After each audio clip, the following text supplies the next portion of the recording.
It's the Date Master, and we're back. We got a good Thursday night chop up. We're gonna talk about the standards and how women can finesse and the reason why she doesn't love you. If it's conditional, that should let you know that it's temporary. Because with conditions always come change. You notice let's take a look at your cell phone bill. Let's take a look at some of your Yahoo accounts, some of your Facebook, your Instagram. Some of you guys have been on these social media apps, shopping apps for even your cell phone plan for years. And every so often, what will happen is they'll send you a list of updated terms and conditions. You don't read these terms and conditions. You just say yes because you think it's just your average mumbo jumbo, your average, this privacy, and you just click yes and you accept, not knowing what you have accepted or agreed to. This come a violation of privacy. I'm sure a lot of you in the last few years, year or two at least, have experienced a spike in spam emails, spam phone calls from Scam Likely, and et cetera, et cetera. This is because you accepted terms and conditions that your information would pretty much be sold to whoever. But I just wanted to use that as an example as to the terms and conditions, because they always change, and whenever the terms and conditions change, so does the experience. You have these women telling you that in the perfect scenario, this is the delusion that women have come into now. Now, again, I made a video about this of maybe earlier this year. This was a response to a tweet that Carrie Hilson made talking about if she meets this perfect guy or a man that makes her feel safe, blah, blah, blah, she's going to be in her divine feminine. If she was to meet a man or a man did this, that is when she's going to be her most feminine, her most submissive, which is bullshit. Because why does it take, again, a man of a unrealistic scenario? You mean you're gonna run in Prince Charming at Publix?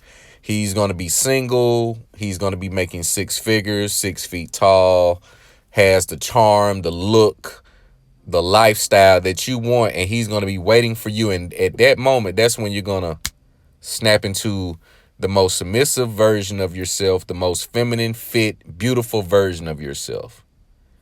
This is the delusion that women have with today's modern dating market, and it's going to be temporary, because the moment that you stop being what she initially described, because she's not in it for you, she's in it for her. A lot of women use the validation that comes with dating certain men to spite their inner circle of friends, their family, and ex-lovers. They don't look for these relationships to optimize and to build a man's legacy and to be a helpmeet to a man. They pursue these and spit out this delusional rhetoric to fulfill a self-esteem issue. They find self-esteem and value into how their peers and family perceives them. Now, again, we spoke about the most recent phenomenon, which is women going out of their way to ignore or deny men or reject men at the most extreme extent. They want to put it on social media. They're going to put it on blast. They're going to show all of the messages. They're going to put you on video crying, trying to talk to her while she tells you you're not worthy.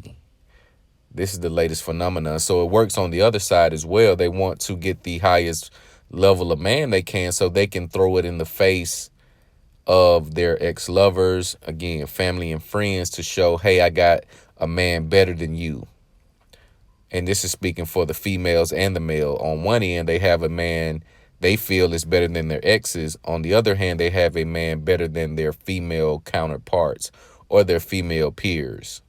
Women are highly competitive. No matter what they say, no matter how bestie, they're secretly competing with each other.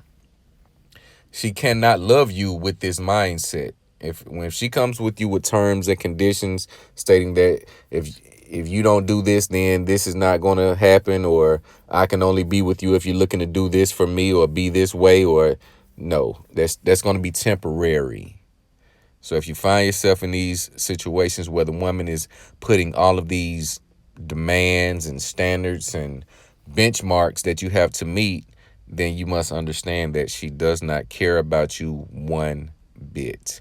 She only cares about what you do for her, how you make her feel, and how you make her look in comparison to her female counterparts. This is the new dynamic that you're looking into, because it's all about attention. It's all about ego. It's all about solipsism. These women, when you break it down, you have women in their 40s, 50s still posting thirst traps. In their mind, they're still in their prime.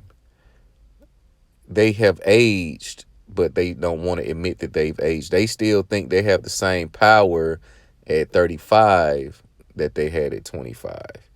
And reality continues to bite like a rattlesnake in the bush. It will continue to bite. A lot of men do not understand this because a lot of men let women use their sense of masculine duty against them. Women trick you guys all the time into being their, I guess I'm gonna say play husband, but you're the trophy husband. You're just the companion. I need someone to go with me to this dinner. I need someone to take to the barbecue because the last 3 years I haven't brought a man home, and my mother and father and relatives are looking at me as if I'm not shit because I don't have a man on my arm. Women are validated by the level of men that they are able to bring into the function and bring into, certain settings. Don't let the single, independent, I don't want marriage anymore. That's a great narrative when it's applicable to the conversation. When a certain question is asked, then they can use that as a default answer as to why they're not with a valuable man. I don't want to be married to a man of means that's going to protect and provide and give me a beautiful child. Doesn't even make sense. But this is what the modern woman will tell you because it absolves her of the accountability that she refused to take by bouncing from dick to dick and not being able to pair bond with the man. You think your woman loves you, stop doing what you're doing. Stop doing the date night. Stop doing the random gifts. Stop doing the nice things that you do to keep her appeased, and see how she responds and how she reacts. You will see this. Anything that is conditional, it is only temporary, because once those conditions change, so will your woman. She will change. How you start is how you finish. You must start strong in order to finish strong. A lot of guys think they can turn up and do this when they start out beta in a relationship. She will always view you as beta because she's only going to remember what she did and how she obtained control or maintained control over you for the bulk of the relationship or for the majority of the relationship. She's going to think, how can I get back into my dominant role? She's not going to be concerned about the changes and the improvements that you made. She's going to be concerned with how can she continue to maintain control or regain control if you decide to go rogue. But in the event that you decide to go rogue, you must get rid of her. You're going to have to, it's going to be a hard process. It's going to be a my way or the highway conversation. I think you can go back to the negotiating table if you, again, this is for you guys in committed relationships. If you want to get your nuts back, you can go to the table to renegotiate. But if certain things are not in order, as far as, let's say, finance, if you're cohabitating, married, and the house is in her name and you moved in and you're just paying bills, that's not going to work. If both of your names are on the lease, that could work possibly, but she still has power to leverage. Now, if you do leave and get your own shit and say, hey, this is the changes, because a lot of cases you didn't want to move into that house. You moved into the house because it was beautiful, and a happy wife, happy life was your mantra. The happy life, happy wife, happy life was your mantra. So you decided to move out of the area into a house that you could afford, but you saw something that you could have afforded a little bit more comfortably, or you wanted to stay in a different area. You say, we're going to sell this house and we're going to get a new one, and you're going to spearhead, and your name is going to be on the deed. If she doesn't accept these terms and conditions, then again, there's your answer to, does she truly love you? Because if a woman that loves you doesn't really care about the power dynamic. A woman that doesn't love you, she cares all about the power dynamic, because it affects how she can move within said relationship or marriage. If she's putting a certain percentage on bills, she's going to feel she has a certain say so. If she's, in a certain position, she's going to feel she has a certain say so. If you do not honor that position that she has, or she feels she has, there is going to be conflict. There's going to be consistent arguments and bickering, because it is going to continue to be a power struggle. Whenever you're in a power struggle with a woman, that relationship has come to a head, because she wasn't in it for bettering you or being a helpmate to you. She was in it for herself. Let this be a word or a gem, however you want to perceive it. If you're continuously in a power struggle, and what does a power struggle look like? Arguments about decisions, from minor to major, from vacations to gifts, schooling, etc. If you're in that realm, to the where we're going for dinner, what we're going to watch for the movie, it goes from minor to major. So whenever there's conflict and disagreement consistently about small to big decisions, then you're in a power struggle. She's not comfortable or confident in you leading the relationship. She wants to have her say so. And that's going to be consistent with, I would say, nowadays, 7 out of 10 women. Because you listen to these women night after night, day after day, video after video, tell you that they do not they don't describe a man. I want to find a man that I can be a helpmate to, and that I can support and love and bring his children into the world and care for him and them. You listen to these women, they say they want partners. They say they want partnership. And when you look at the history of partners, it always comes to a point where the partnership ends and one of the partners get backstabbed.